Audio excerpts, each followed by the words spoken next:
창세기 3장 15절 말씀. 내가 너로 여자와 원수가 되게 하고 내 후손도 여자의 후손과 원수가 되게 하리니 여자의 후손은 내 머리를 상하게 할 것이요 너는 그의 발꿈치를 상하게 할 것이니라 하시고, 이 말씀만 강조하겠습니다.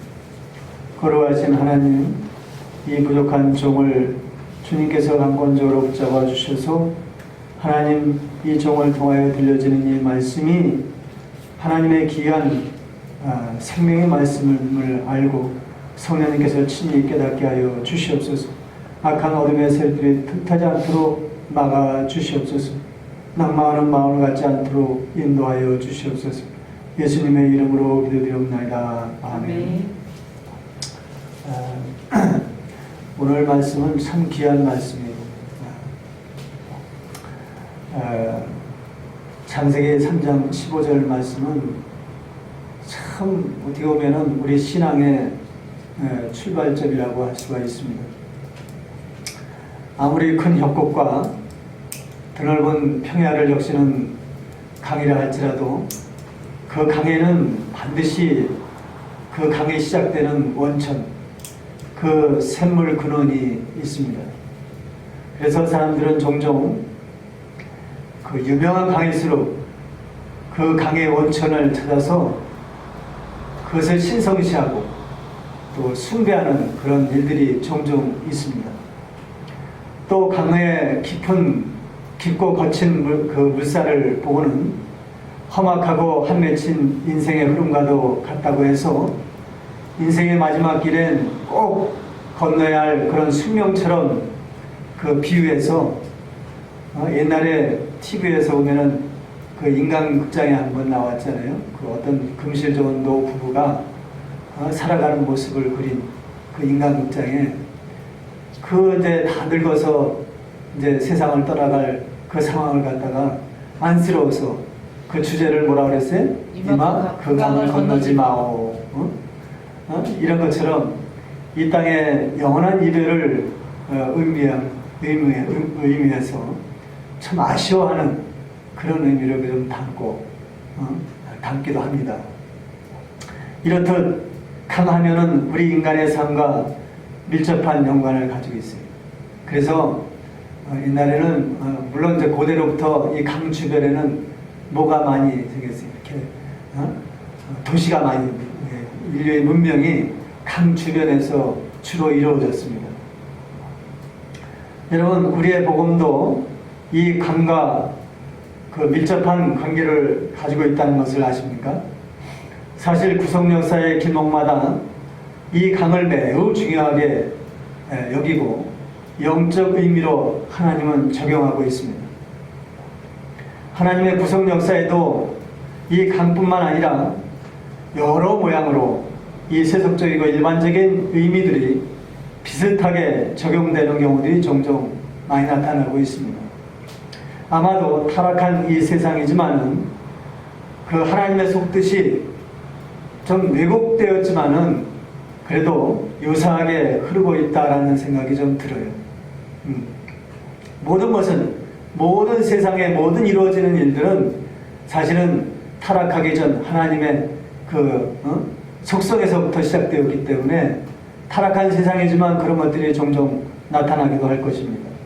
여하튼 오늘은 강에 대한 이 두 가지의 의미를 적용해서 좀 설명해 볼까 합니다. 첫째는 에덴에서 시작된 이 네 강의 특징에서 우리가 알 수 있듯이 우리의 복음은 그 시작점이 있고 또 그것은 강처럼 흘러 지나가는 곳마다 생명을 불러일으키는 하나님의 역사가 있다라는 것입니다. 두 번째로는 그 강에는 인간의 힘으로는 도저히 감당할 수 없는 그 불강력적인 영역이 있어서 또 그것을 우리가 감당할 수 없는 상황에 있기 때문에 그럼에도 불구하고 반드시 그 강을 건너야만 한다는 필연적인 이유가 우리 인간들에게 있다라는 사실입니다. 아무리 이마 그 강을 건너지 마오 하고 그렇게 그냥 하소연하고 붙잡아도 어쩔 수 없이 그 강을 건널 수밖에 없다는 것이 우리 인간에게 주어진 숙명이라는 것이. 이와 같이 이 세상은 어느 누구에게나 경유지와 같습니다. 이 세상은 영원히 있는 것이 아니에요. 그냥 경유할 따름입니다. 여러분, 아프리카 초원 그 세렝게티에는 마라강이라는 것이 있습니다. 수만 마리의 누구떼들이 가뭄을 피해 더 나은 초지로 가기 위해서는 반드시 이 강을 건너야 돼요. 그러나 그 강에는 뭐가 있어요? 무시무시한 악어떼들이 울거립니다. 거기에는 죽음이 있어요. 그래서 마라강이라고 이름했는지 몰라요. 마라라는 것이 시브리어로 뭐래? 쓰다, 고통하다. 우리 루키에서 배웠죠? 고통, 씀 이런 뜻이에요. 그러니까 마라강이라고 그래서 그런지 그 마라라는 말이 왜 아프리카까지 갔는지 모르겠지만은 또 다른 의미일 수도 있겠지만은 하여튼 우리 시브리어로는 마라라는 뜻은 쓰다, 고통스럽다 그런 뜻이에요. 우리 인생도 이 마라와 같은 강을 건너고 있는 것은 아닌지 좀 생각해 보았습니다. 이와 상황은 다르지만 우리의 하나님의 구속 역사에도 요단강이라는 인간의 힘으로는 건널 수 없는 강이 있다는 것에서 비슷한 점이 있다고 봐요. 오늘 우리는 본문에서 이 두 가지를 적용해서 그 의미를 깨닫고자 합니다. 첫째는 오늘 본문이 마치 거대한 강의 원천, 시작점과 같다라고 할 수 있는 것입니다. 그래서 창세기 3장 15절을 원복음, 원시복음이라고 합니다. 원시복음. 이 원복음이라는 것은 성경 전반에 나타난 복음의 시작점인, 첫 시작점이란 뜻입니다. 어찌 보면은 하나님의 구속 역사에 가장 중요한 주제를 담고 있다고 할 수 있습니다. 개요라고 할 수 있습니다. 이거를 분명히 알아야 돼요. 그래서 우리가 뭐든지 하려면 처음에 것을 잘 이해해야지만이 그 다음을 풀어갈 수 있죠. 그렇죠? 그래서 이 원복음에 담긴 뜻을 우리가 잘 이해해야지만이 하나님의 성경 말씀에 대한 하나님의 구속사에 담겨있는 이 귀한 말씀을 이해할 수 있다는 사실이에요. 여러분, 인간의 타락은 하나님의 입장에서는 매우 당황스럽고 실망스러운 충격이라고 할 수밖에 달리 표현할 방법이 없습니다. 그것은 하나님의 오묘한 창조에 대한 부정이며 인간을 향한 하나님의 목적의 정면적인 반역과 같은 거예요. 그들은 하나님의 형상을 따라서 창조되었기 때문에 그에 걸맞는 삶을 살기를 원했고 하나님께서 6일 동안 천지만물을 창조한 목적을 따라 헌신하기를 원했습니다. 이것이 주님의 영광을 드러내도록 인간에게 주어진 행의 언약이에요. 처음에는 인간에게 행의 언약을 주었습니다. 그러나 인간은 이 행의 언약을 헌시장처럼 스스로 파괴하고 말았습니다.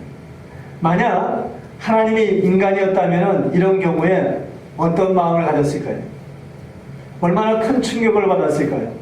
아마도 그 마음을 아담과 하와가 범죄한 후 음산한 바람이 부는 어느 날 그들이 범죄하고 나무 사이에 숨어 있을 때에 그들을 부르는 하나님의 떨리는 음성에서 고스란히 느껴질 수 있습니다. 아담아, 아담아, 내가 어디 있느냐? 내가 어디 있느냐? 여러분, 하나님의 명령을 저버린 그들이 어떤 모습으로 변했는지는 그 나무 숲에 숨어 연신 무화과나무 잎을 엮어 자기의 벌거벗은 수치를 덮으려는 그 행위에서 미뤄 짐작할 수가 있습니다.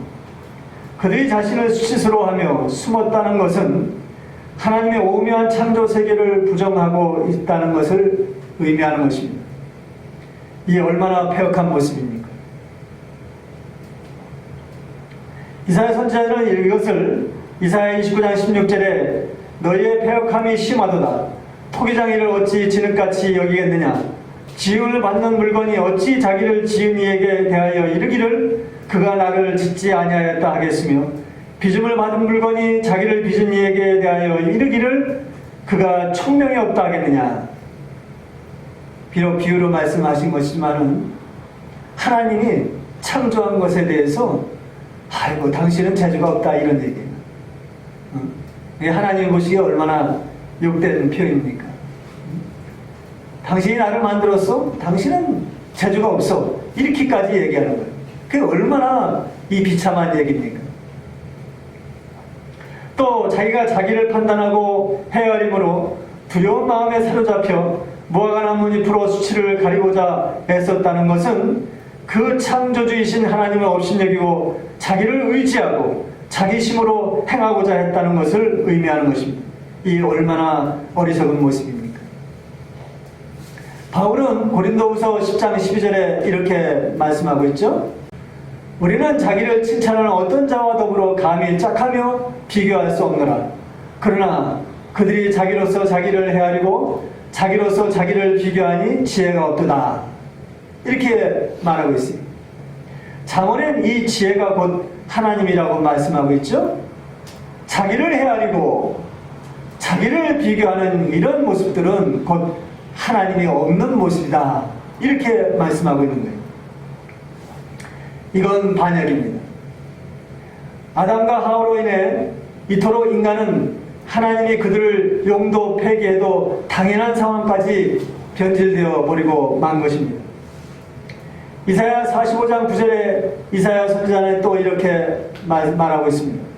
질그릇 조각 중 한 조각 같은 자가 자기를 지으신 이와 더불어 다툴진대 화 있을진저 진흙이 토기장에게 너는 무엇을 만드느냐 또는 내가 만든 것이 그는 선이 없다 말할 수 있겠느냐. 아버지에게는 무엇을 낳았소 하고 묻고 어머니에게는 무엇을 낳으려고 해산의 수고를 하였소 하고 묻는 자는 화 있을진저 이렇게 말하고 있어요. 창조자 하나님에 대한 정면적인 반역의 모습으로 나타나고 있는 거예요. 여러분, 인간은 이렇게 어처구니 없는 상황으로 변질된 것입니다. 그럼에도 하나님의 자비는 이 무화과나무 숲에 숨어있는 그들을 부르실 때 우리가 느낄 수 있었던 것처럼 하나님은 범죄한 그들을 책망하기보다는 오히려 뱀을 책망하는 것을 볼 수 있습니다. 이는 하나님이 그들에 대한 긍휼과 자비의 마음을 잃지 않으셨다는 뜻입니다. 여전히 인간은 범죄해도 하나님 자신의 그 속성, 사랑과 긍휼과 자비의 마음을 그들에게 거두지 않으셨다라는 것을 알 수가 있습니다. 저는 사실 이 부분이 좀 궁금했어요. 뭐 때문에 범죄한 아담과 하와에 대해서 단호하게 책망하고 아주 우리가 상상도 할 수 없는 그런 그 징계를 내릴 수도 있는 상황이었지만은 그들에게 징계의 모습은 잘 보이질 않아요. 처음에는 오히려 뱀에 대해서 아주 구체적이고 적극적으로 이 징계하는 것, 책망하는 모습을 볼 수가 있는 것입니다. 저주를 내리고 있는 것입니다. 왜 이렇게 나오신 걸까? 여러분, 우리는 각각 자기 자신이 온 우주의 중심처럼 주인공처럼 특별한 존재로 여기며 살아가고 있죠? 그렇죠? 다들 그래요. 자기가 이 세상의 중심인 것처럼 살아가요. 그러나 우리 모두는 단지 만들어진 피조물에 불과합니다. 푹 불면 금세 꺼지는 촛불과도 같은 존재란 말입니다. 본시 피조물이란 무엇입니까? 질그릇과 같아서 매우 오염되기 쉽고 깨지기 쉬운 연약성을 가지고 있습니다. 우리는 다 피조물의 한 부분이에요. 그래서 여기 본문에 나오는 남자와 여자라는 시브리어 말 이샤라는 이 말은요, 에노시라는 말에서 나왔어요. 에노시라는 뜻은 뭐냐면 깨지기 쉽다 이런 뜻이에요. 여기에 쓴 남자와 여자라는 시브리어 말은 남자는 이시, 여자는 여성형을 붙여가지고 이샤예요. 근데 이 말이 에노시라는 말에서 나오는데 에노시라는 뜻은 깨지기 쉬운, 죽을 수밖에 없는, 그러니까 죽기 쉬운 그런 상황이에요. 사실 세상의 물건들이 다 그렇듯이 인간도 부서지기 쉬운 피조물에 불과하다는 것입니다. 내가 이 우주의 중심이고 이 세상의 중심이고 이렇게 살아가지만요, 그냥 훅 불면 꺼지기 쉬운 그런 촛불과 같은 인생이 우리의 모습이라는 거예요. 우리뿐만이겠습니까? 이 세상의 모든 만들어진 것들은요, 하다못해 이 의자도 망치 하나 만들면 깨질 수 있는 거예요. 부서질 수 있는 거예요. 그 중에 하나가 인간이라는 것이에요. 그래서 하나님은 그들의 범죄를 보고 책망하기보다는 그들의 피조물로서의 연약성을 보시고 오히려 그들을 미혹한 사단의 뱀을 책망했다고 그렇게 생각이 드는 거예요. 여러분, 모든 피조된 것은 그에 맞는 목적과 기능이 있습니다. 모든 피조물들은 그에 맞는 목적과 기능이 있어요. 그러나 그것이 다하면 언제든지 용도 폐기될 수 있는 그런 상황에 놓일 수 있다는 것입니다. 그에 맞는 목적과 기능이 다하면요, 다 용도 폐기할 수 있는 위치에 있는 거예요. 이걸 전제로 한다면 우리가 영생을 얻었다는 의미도 이렇게 생각해. 우리는 영생을 얻으면 영원자존한 존재처럼 영원히 살 것이라고 이렇게 얘기를 하죠. 그렇죠? 그것이 신과 같은 영원자존을 의미하는 것이 아니라 창조주이신 하나님이 자신의 목적에 따라서 우리에게 영원한 생명을 보장해 주시겠다라는 그 범주 안에서의 영생을 의미하는 거예요. 영원자존한 존재라는 건 아니에요. 하나님의 그 섭리와 계획에 따라서 그 안에서 영원한 생명을 보장해 주겠다는 그 범주 안에서만은 영생이라는 의미라는.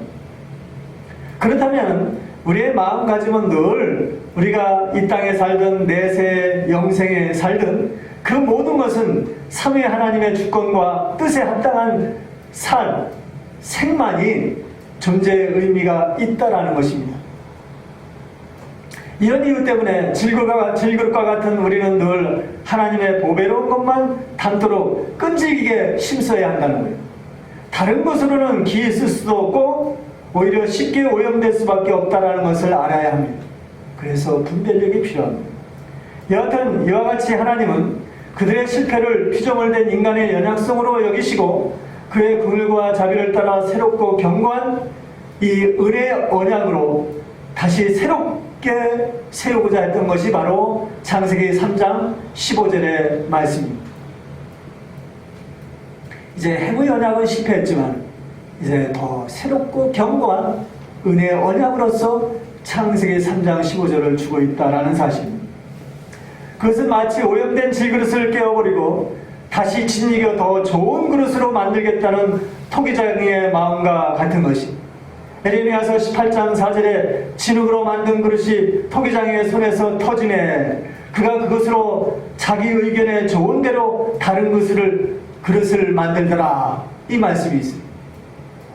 그래서 하나님은 이 오염될 만한 요새인 사단의 계략을 제거하고 새롭게 더 나은 새 그릇을 만들어서 귀한 생명을 담는 용도로 쓰고자 바로 이 원복음을 우리에게 주신 것입니다.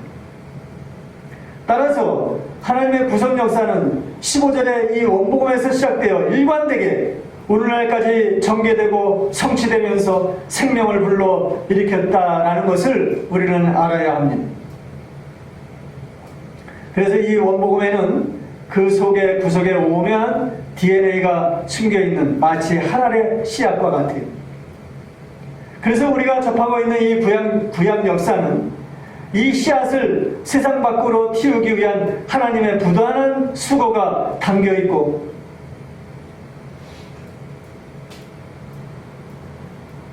거기에서 한 씨앗의 DNA를 우리가 엿볼 수가 있는 것입니다. 하나님은 끊임없이 거름을 주고 물을 주고 또 밭을 갈고 잡초를 제거해서 이 씨앗을 틔우기 위한 노력을 했다라는 사실입니다. 그런데 우리의 신앙이 이런 수고를 너무 가볍게 여겨요. 그냥 믿습니다. 그 속에는 이런 수고가 있는 것이에요. 보십시오. 죄가 온 땅에 가득한 가운데 노아를 붙잡아 주셔서 물의 심판과 죄 씻음을 우리에게 알려주었죠. 세상에 안주하던 아브라함을 불러가지고는 가나안 땅으로 내가 지시할 가나안 땅으로 가라 해서 하나님 나라와 참된 안식과 또 그 안식을 누릴 자손이 뭔지를 우리에게 알려주었습니다. 또 모세를 불러가지고는 이 약속을 성취할 언약 체계를 우리에게 알려주었습니다.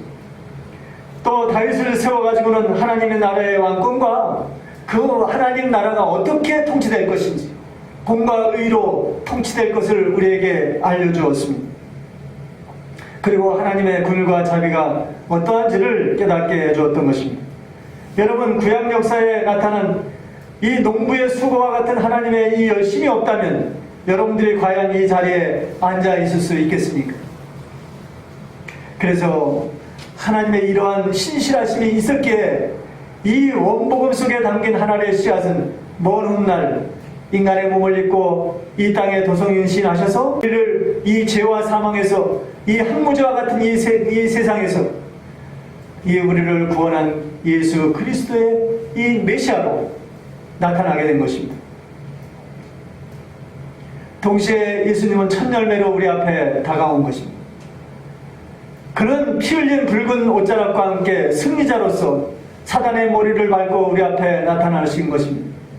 그의 대속의 피로 우리들도 제사함을 받고 함께 열매가 된 것입니다. 이에 대해서 바울은 고린도전서 15장 20절에 이제 그리스도께서 죽은 자 가운데서 다시 살아나사 잠자는 자들의 첫 열매가 되셨도다.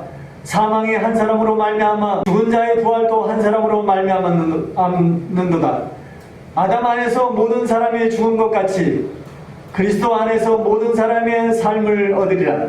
그러나 각각 자기 차례대로 되리니 먼저는 첫 열매인 그리스도요, 다음에는 그가 강림하실 때 그리스도에게 속한 자요 라고 말씀하고 있습니다.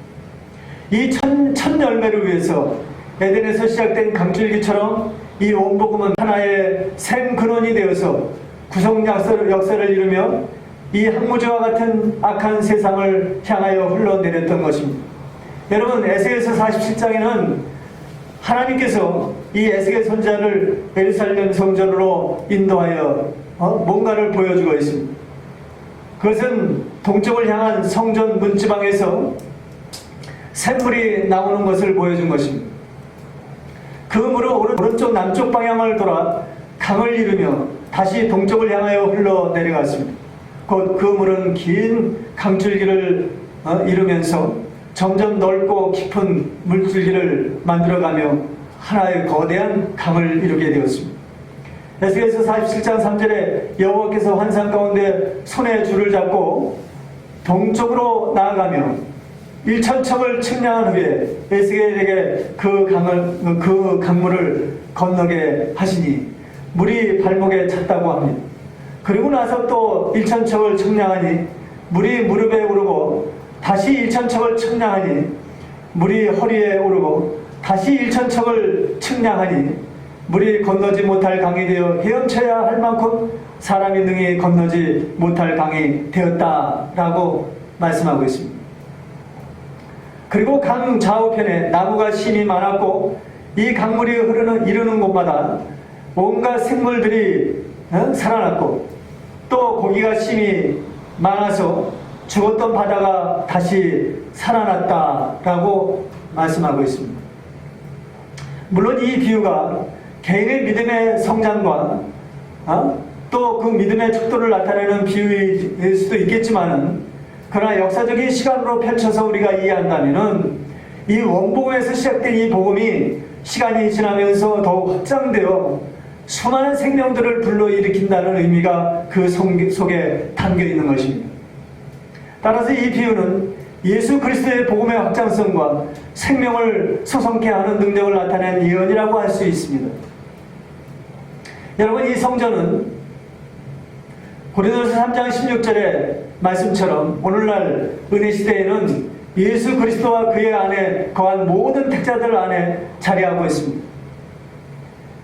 그러므로 창세기 3장 15절에 이 원복음에서 시작된 생명의 젖줄은 큰 강을 이루며 오늘날 우리 심령에까지 미치게 된 것입니다. 그리고 우리가 생명을 얻게 된 것입니다. 그래서 믿는 우리의 심령에는 영원히 목마르지 않는 생수가 흐르게 된 것입니다. 요한복음 7장 30절에 명절 끝날 곧 큰 날에 예수께서 서서 외쳐 이르시되 누구든지 목마르거든 내게로 와서 마시라. 나를 믿는 자는 성경의 이름과 같이 그 배에서 생수의 강이 흘러나리라. 이렇게 비유로 말씀하고 있습니다. 여러분, 하나님께서 원복음이라는 한 샘물 근원을 만드셔서 역사적인 시간을 통해 우리 택자들을 구원하기 위해 점진적으로 큰 강물을 확장시켜 주셨다는 이 놀라운 사실을 우리의 마음 가운데, 이 믿음 가운데 담아두어야 하는 것입니다. 그것이 은혜의 삶입니다. 그 이상 어떤 것도 세상적인 원리를, 세상적인 잣대를 들이대면 안 되는 거예요. 이 얘기는 뭡니까? 하나님의 말씀은 곧 그 어떤 방식도 타협할 수 없는 선명하고 확고한 하나님의 역사적인 발자취가 있다라는 것을 설명하는 내용입니다. 이것을 이해하지 못한다면 삼위 하나님을 온전히 알지 못하고 외식만 하는 그런 신앙으로 살아갈 수밖에 없다라는 것이, 여러분 에스겔서 47장 그 다음에 11절에 뭐라고 그랬냐면 그 짐벌과 갯벌은 되살아나지 못하고 소금 땅이 될 것이라 라고 말씀하고 있습니다. 여러분, 짐벌과 갯벌은 뭐예요? 바다도 아니고 육지도 아니에요. 어정쩡한 신앙이에요. 차갑지도 않고 덥지도 않은 그런 어정쩡한 신앙은 결코 회복의 대상이 될 수 없다라는 사실입니다. 두 번째로 생각해 볼 것은 이제 에스겔서 40장 47절, 이 강물은 부로 하구에 이를수록 건너지 못할 강이 되었다고 합니다. 여기서 우리는 성경에 나타난 강의 또 다른 의미를 살펴봐야 합니다. 그것은 반드시 건너야 한다는 것입니다. 반드시 건너야 한다는 것. 그래서 하나님은 출애굽을 통해서 이 홍해도 어찌 보면 강일 수도 있으니까 강이라고 표현을 하겠습니다. 홍해를 건너게 하셨던 것이고 광야를 지나 요단강을 건너게 하신 것을 우리는 잘 알고 있습니다. 백성들은 약속의 땅인 가나안에 들어가려면 어떠한 일이 있어도 이 요단강을 건너야 합니다. 이는 인생 여정에서 절대절명의 과제가 이 강의 의미 속에 담겨 있다라는 사실입니다. 그렇다면 강을 건넌다는 것은 무슨 의미일까요? 오늘 본문에 이 원시 복음이 주는 의미에서 우리는 엿볼 수가 있습니다. 본문은 뱀이 여자와 원수가 되게 한다고 말씀하고 있습니다. 여기 여자는 하나님의 구성 역사에서 저주받은 저주의 매인 우리 인간을 대변하는 거예요. 여자라는 것은. 이 저주의 매인 인간의 표상입니다. 타락 후 인간은 그들을 범죄케 한 사단의 종인 뱀과 서로 원수지간이 되었다고 합니다. 이는 인간들이 땅에서 어떠한 상황에 놓여있고 그곳에서 서로 죽느냐 사느냐 하는 피할 수 없는 숙명적인 대결만이 있다라는 것을 분명하게 우리에게 보여주는 거예요. 그런데 대결이 없어요.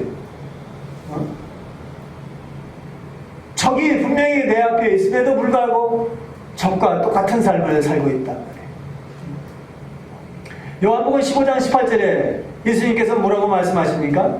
세상이 너희를 미워하면 너희보다 먼저 나를 미워하는 줄을 알라. 너희가 세상에 속하였으면 세상이 자기의 것을 사랑할 것이다.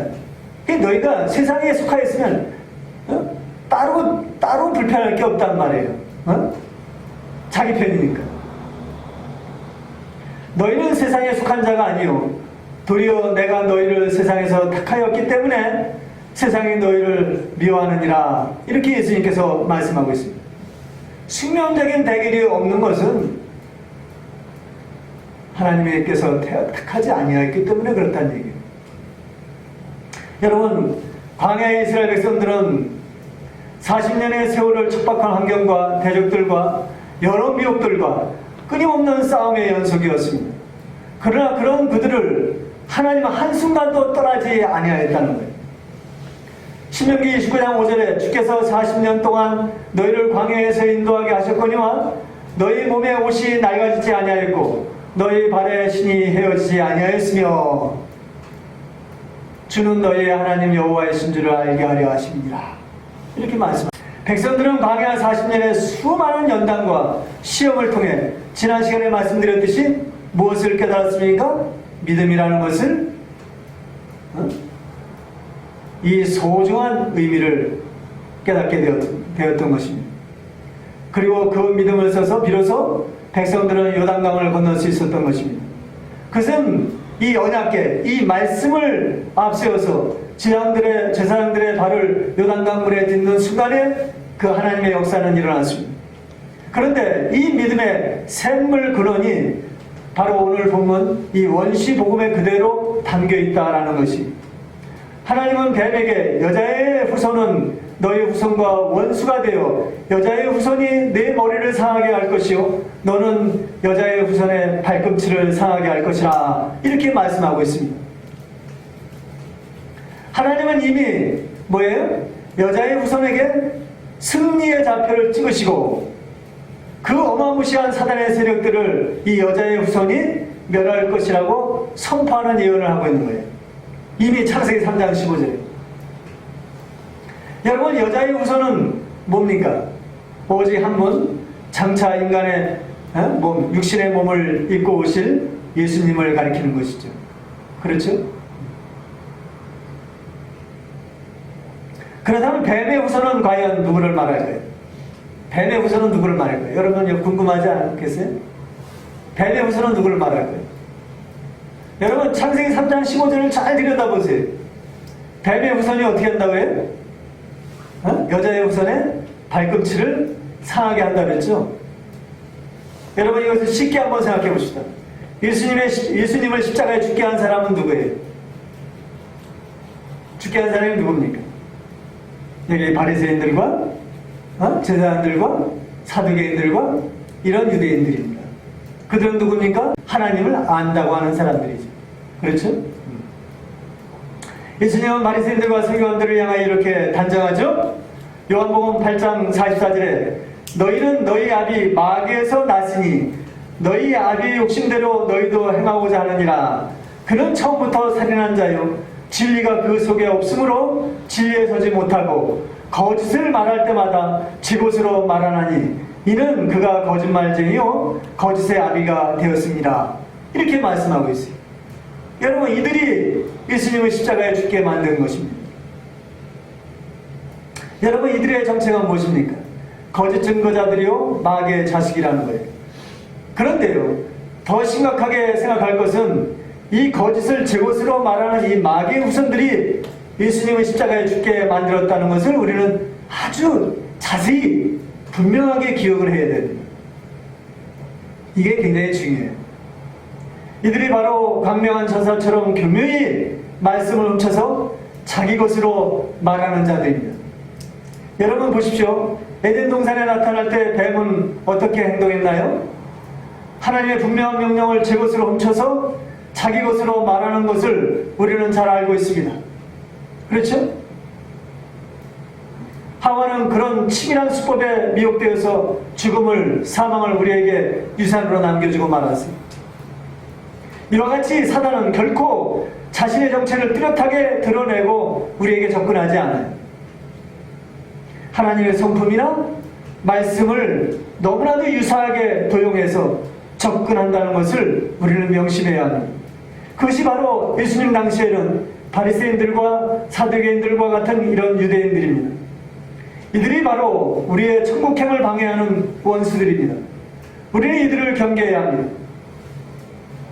마태복음 23장 15절에 화 있을진저 외식하는 서기관들과 바리새인들이여 너희는 교인 한 사람을 얻기 위하여 바다와 육지를 두루 다니다가 생기면 너희보다 배나 더 지옥 자식이 되게 하는도다. 여러분 이 말씀이 어떻게 들리나요? 이것이 오늘날 우리 교회라는 이름 속에서 어떻게 보면 자행되는 모습일 수도 있다는 거예요. 어떻습니까? 과연 오늘날 그들과 같은 자들이 누구를 말하는지 깊이 분별하고 생각해야 되는 것이죠. 말씀을 제대로 알고 분별하지 않으면 안 된다는 것입니다. 외형적으로는 그들이 하나님을 들먹이며 하나님 나라의 대단한 종들처럼 행세하는 모습일지라도 그러나 그들로 인해 하나님의 말씀이 빛바란 삼류 소설처럼 변질되어 버리고 하나님의 영광이 무당 춤사위처럼 변질되는 지금 무엇보다도 그 악한 열매가 어디에서 어떤 무리들로부터 비롯되었는지를 꼼꼼히 따져서 신앙생활을 해야 한다는 것입니다. 그들이 바로 죄의 표상이요 원수들의 실체이기 때문에 그렇습니다. 따라서 예수님의 십자가는 단순히 구원의 상징으로만 이해해서는 안 돼요. 그 십자가는 분명 원복으로부터 시작되어 역사의 흐름을 따라서 범람하는 요단강 위에 세워졌다라는 사실입니다. 따라서 광야의 백성들이 이 연단된 믿음을 써서 요단강을 건넜던 것처럼 강물처럼 흘러온 이 역사적 십자가의 의미를 온전히 깨닫지 않으면은 이 요단강을 건널 수 없다라는 말이 되는 것입니다. 이 온전한 믿음을 써서 십자가의 저주를 넘어 요단강을 건너야지만이 되는데 그럴 수 없다라는 거예요. 그저 원수들의 눈속임에 미혹되어서 그저 단편적인 믿음만 앵무새처럼 외치는 것으로는 절대적으로 어느 누구도 요단강을 건너지 못할 뿐만 아니라 곧장 물속에 수장된다는 것을 의미하는 것입니다. 그래서 이 엄연한 사실을 미리 알려주기 위해서 예수님은 자신의 공생애가 시작될 때 요단강에서 세례 요한으로부터 세례를 받은 것입니다. 세례는 궁극적으로 죄를 멸하기 위한 십자가의 죽음을 의미하는 거예요. 그냥 형식적으로 받는 게 아닙니다.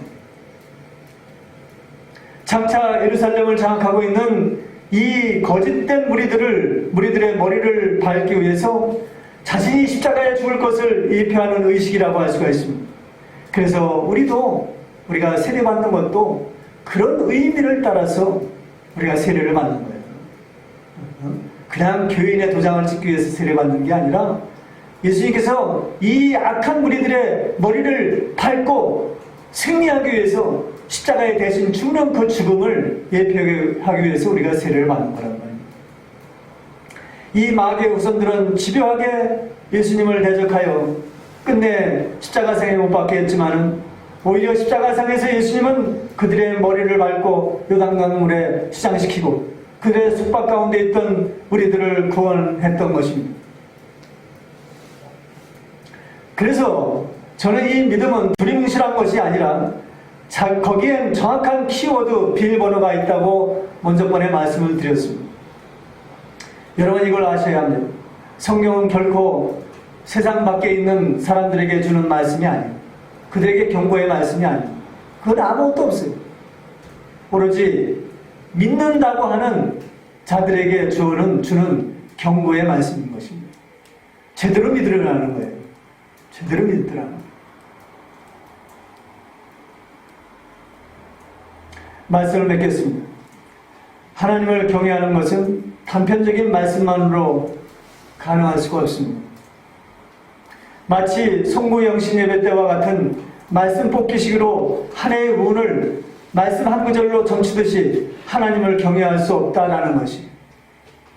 따라서 원복음에서 시작된 하나님의 구속 역사를 내 삶을 통해 온전히 깨달아가는 것이 매우 중요하다는 것입니다. 그리고 그 역사적 근거를 토대로 교훈을 얻도록 심써 지혜를 얻어야 한다는 것입니다. 우리의 구원의 믿음이 주머니에서 갖고낸 알사탕과 같은 것이 아니라 유한 역사적 발자취가 있는 하나님의 자비의 발로였다라는 사실입니다. 이것을 이해할 때 온전히 내 자신이 굴복하고 또 살아있는 믿음을 소유할 수 있는 것입니다.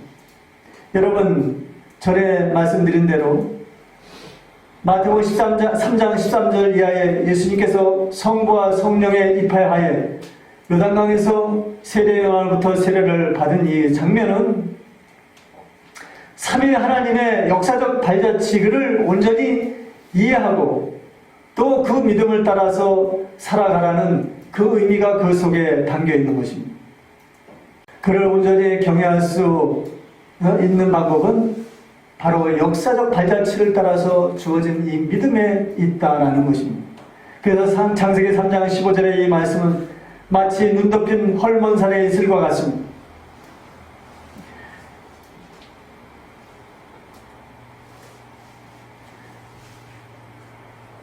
여러분, 생명 되시는 예수님의 사역은 가나안 땅 갈릴리 호수에서 집중되었습니다. 잘 아시죠? 그 갈릴리 호수의 근원이 바로 헐몬산입니다. 그 헐몬산에 작은 이슬이 녹아 흘러내려서 생명이 넘실대는 갈릴리 호수를 이루게 된 것이죠. 그곳에서 예수님은 생명의 복음을 외쳤습니다. 이것을 우리는 기억해야 합니다. 괜히 예수님께서 갈릴리 호수 주변에서 사역하신 게 아니에요. 시편 133편 3절에 헐몬의 이슬이 시온의 산들에 내림 같도다. 거기서 여호와께서 복을 명령하셨나니 곧 영생이로다. 이렇게 노래하고 있어요. 예수님은 헐몬의 이슬처럼 슬픈 사연을 안고 이 땅에 오셨지만은 그는 우리들에게 슬픔이 변하여 기쁨이 되게 하셨습니다. 승리를 주셨습니다. 반면에 동시에 그 갈릴리 호수는 요단강을 통해서 죽음과 저주의 강 그 사이로 흘러 들어가게 되었습니다. 여러분, 이것은 무슨 의미일까요? 따라서 백성들이 요단강을 반드시 건너야 가나안 땅에 들어갈 수 있다는 것은 바로 십자가 대속을 온전히 믿어야 천국에 들어갈 수 있다는 것을 의미하고, 그렇지 아니하면 요단강 물에 떠밀려 저주의 늪인 사해로 직행한다는 것을 의미하는 것입니다. 반드시 요단강을 건너요. 그러지 않으면 요단강에 빠져서 어디로 흘러 들어가요? 저주의 강물 사해로 흘러간다는 것을 하나님께서는 지형적으로 아주 현실적으로 이렇게 보여주고 있습니다. 그 이스라엘 땅은 참 비밀이 많은 땅이에요.